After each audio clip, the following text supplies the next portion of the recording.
नमस्कार, आप सभी, मेरा नाम है अशोक वीर यादव एडवोकेट और मैं आप सभी के लिए लीगल एडवाइस वीडियोस अपलोड करता हूं जो कि आप सब लोग लाइक करते हैं, पसंद करते हैं, शेयर करते हैं, सब्सक्राइब भी करते हैं। अब तक नहीं किया तुरंत करिएगा, दूसरे लोगों तक भी जानकारी को जरूर शेयर करिएगा।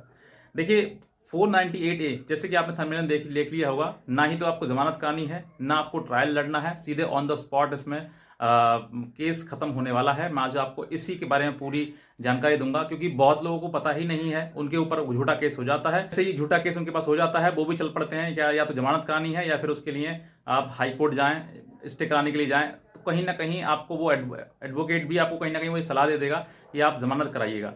तो आपको आज मैं आपको बताऊंगा कि ना ही तो आपको जमानत करानी है, ना आपको ट्रायल फेस करना है, क्योंकि जब हमारे ऊपर झूठा केस किया गया है, हमें मालूम है कि पूरा सरासर ये झूठा है, तो हम क्यों ट्रायल फेस करें? क्या कानून में ऐसा कोई प्रोविजन नहीं है? हमारे पास भी कई प्रकार के मैसेज आते हैं। कल ही मैंने एक वीडियो अपलोड किया था जिसमें आपने देखा होगा कि पति ये कह रहा है कि ना मुझे तलाक देना है, ना मुझे मेंटेनेंस यानी खर्चा देना है, और मुझे जेल भेज दो चाहे फांसी कर दो। तो इस तरीके की जो वकील जो पति होते हैं, जिद्दी किस्म के जो लोग होते हैं, वही इन सब चीज़ों से बाहर निकल पाते हैं। तो आपको भी जिद्दी बनना है कि अगर आपके ऊपर केस झूठा हुआ है तो सिर्फ मुंह से कहना सर झूठा हुआ है, सर झूठा फंसा दिया हमको, हमारे घर वाले झूठे फंसा दिए, झूठा कहने से नहीं होगा, उसको प्रूफ भी करना पड़ेगा और कहीं ना कहीं आपको लड़ना भी पड़ेगा। और लड़ना किस तरीके से है वो भी मैं आपको बताऊंगा। तो अगर आप नए हैं तुरंत सब्सक्राइब करें इस चैनल को और दूसरे लोगों तक भी जानकारी जरूर शेयर करिएगा। देखिए सेक्शन 498A मतलब पत्नियों के लिए एक रामबाण है। रामबाण क्या है? पूरा बाण ही है जो पेड़ पति के शरीर में घुस जाता है और फिर उसके बाद बहुत ज़्यादा तकलीफ उसको देता है। तो अब ये सेक्शन 498A, आपको मालूम है कि आपने दहेज नहीं मांगा, आपको मालूम है कि आपकी पत्नी जो है कहीं ना कहीं उसने ही गलत किया है, वही इसके घर में आई, कुछ अपने आप ड्रामा उसने रचा और वो घर से भाग गई।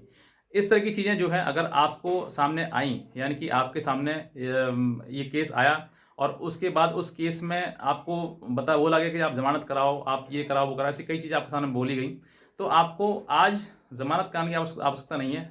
शुरू से लेकर आपको मैं बताता हूँ कि अगर आपके ऊपर एफआईआर दर्ज होती है और एफआईआर से लेकर कोर्ट तक क्या आपको करना है। एफआईआर जैसे दर्ज होती है वैसे ही आप पुलिस को अप्रोच करें, डरने की आवश्यकता बिल्कुल आपको नहीं है। अगर आपको डर लग रहा है फिर भी, तो आप अपने एडवोकेट से, जहाँ पे आप लोकल एडवोकेट होंगे कोई, उनसे आप संपर्क कर लीजिएगा। इस तरीके से बातें हैं, आप उनको बता सकते हैं, उनके साथ भी आप जा सकते हैं। लेकिन फिर भी मैं कहता हूँ कि अब जो है वो पुलिस काफ़ी इसमें पोस्ट पुलिस को भी ये डायरेक्शन दी गई है कि आप जो है वो किसी भी पति या पति परिवार को आप इसमें अरेस्ट नहीं करेंगे। 2 महीने तक का कूलिंग पीरियड इसमें दिया गया है। ऑनेबल सुप्रीम कोर्ट का भी जजमेंट आया था, उसमें बताया गया 2 महीने का जो है पति पत्नी के लिए कूलिंग पीरियड दिया जाएगा। उसमें अपनी वो बातचीत के द्वारा जो है वो किसी प्रकार से अपना मैटर सॉर्ट आउट करें। लेकिन फिर भी आपको डर लगता है तो आप किसी वकील के द्वारा जा सकते हैं, या फिर अपने रिश्तेदार के जो समाज में अच्छा एक रेपुटेड पर्सन हो उसके द्वारा भी आप जा सकते हैं, वहाँ संपर्क कर सकते हैं। तो पुलिस से आप सीधे ये कहिएगा सर सेक्शन 41 का जो नोटिस है वो आप मुझे सर्व कर दीजिए, मैं उसको लेने के तैयार हूँ और मैं इन्वेस्टिगेशन में पूरा आपका सहयोग करूँगा, आपको कॉपरेट करूँगा। ये कर देंगे, सेक्शन 41 का नोटिस जो है वो पुलिस के द्वारा आपको रिसीव हो जाएगा, आप रिसीव कर लेंगे, उसके बाद आपका काम गिरफ्तारी ये चीज़ों से खत्म। अब बात आती है क्या सही है क्या गलत है। अब यहाँ पर पुलिस की एक ये ड्यूटी बनती है कि अब वो उसमें चार्जशीट लगाए या फिर एफआईआर लगाए। एफआईआर लगाई थी तो केस खत्म हो जाता है वहाँ पर, लेकिन चार्जशीट लगाती है तो चार्जशीट लगाने के बाद भी आप अगर सेटिस्फाइड नहीं है, कि आपको लगता है कि मेरे खिलाफ जो चार्जशीट लगाई है वो झूठी है, तो पुलिस का ये कर्तव्य होता है कि वो चार्जशीट बनाने के बाद सीधे अब कोर्ट में जमा करेगी।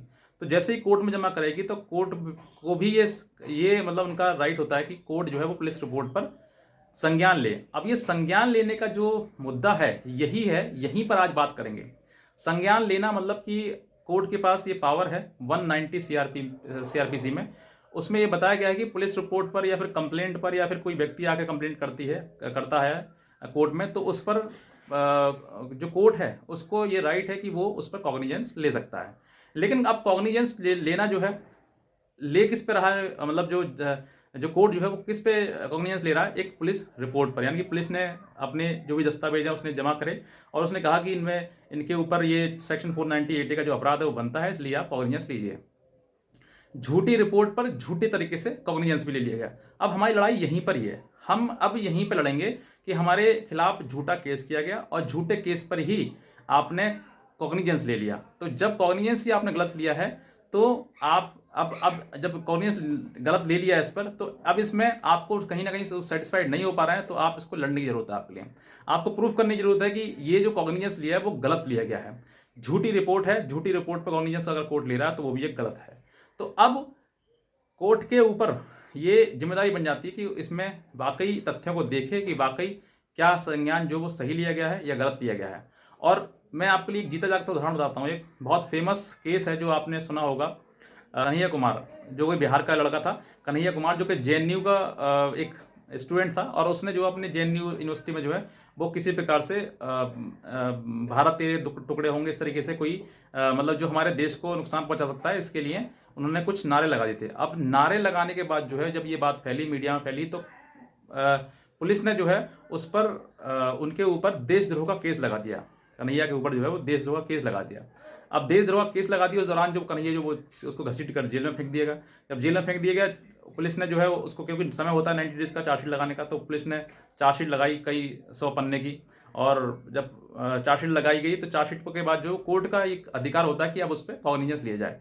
तो यहीं पर जो है उनके वकील ने इस बात को पर मुद्दा उठाया, इस बात पर बहस करी कि ये जो कॉग्निजेंस है वो गलत लिया गया है और कोर्ट जो है, जो पुलिस जो है उसने गलत रिपोर्ट बनाई है। तो कोर्ट ने उस रिपोर्ट को वापस कर दिया और फिर दोबारा से वही री इन्वेस्टिगेशन हुआ उसमें, और फिर वही चीज़ें सामने आई और वो कहीं ना कहीं आज भी वो पेंडिंग लटक रहा है कहीं ना कहीं, कि भाई केस जो है वो कहीं ना कहीं मजबूत नहीं है। तो इसी दौरान अगर इतने बड़े केस में फर्दर इन्वेस्टिगेशन या फिर उसमें गलत संज्ञान लिया जा सकता है, तो छोटे मोटे केस जो आपका सेक्शन 498 का केस है उसमें भी कहीं ना कहीं संज्ञान लेने पर आप मुद्दा उठा सकते हैं। और अगर इसके खिलाफ आप बोलते हैं कि सब आपको इसमें कोर्ट में जब अपीयर होंगे तो आपको ना ही जमानत कराने की जरूरत है, ना किसी ट्रायल लड़ने की जरूरत है। अगर कोर्ट को लगता है कि वाकई गलत संज्ञान लिया गया है और ये चार्जशीट जो वो गलत है, फॉल्स है, तो चार्जशीट भी वापस की जाएगी, दोबारा इन्वेस्टिगेशन होगा, वरना ये जो केस है वो यहीं पर डिसमिस होगा। वरना अगर लोअर कोर्ट नहीं करता तो आप इसी के खिलाफ हाई कोर्ट जाइएगा, हाई कोर्ट मुद्दा उठाइएगा। और छोटी छोटी कमियां हैं, क्योंकि ऐसी कोई चार्जशीट आज तक नहीं बनी जिसमें कमियां ना हो।